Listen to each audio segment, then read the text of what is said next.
Hello guys, bili na naman ako ng repair and maintenance hair mask kasi nagandahan ako dyan.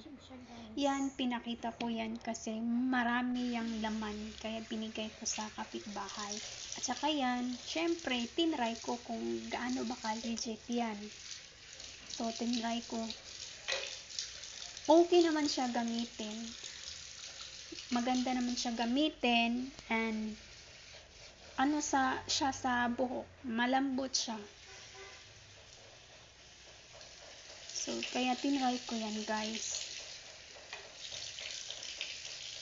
Kung legit ba siya talaga. Ayan po, medyo yung buhok ko dyan, sobrang manipis yan. Ayan.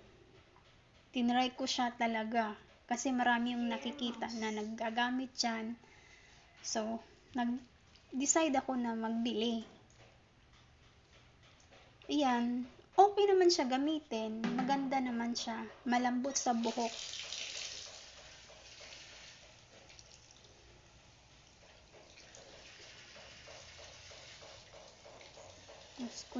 Kus yan.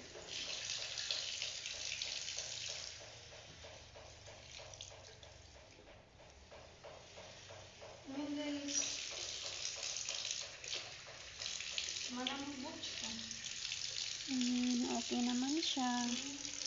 Ayan na guys. Pagkatapos niyan guys, syempre, anuhin pa siya.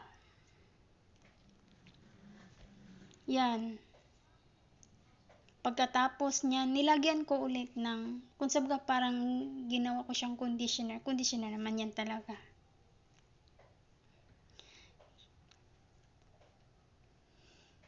Maganda siya gamitin. Pagkatapos yung magpatuyo muna tayo. Suklay-suklay sa buhok.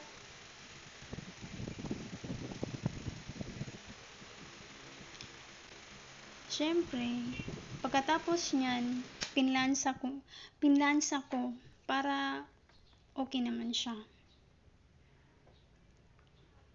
So, yan, sobrang manipis yung buhok ko dyan.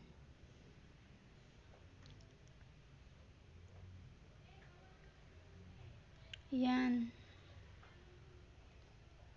Pinlansya ko, konti para, siya tingnan. Kung sa baga bagsak.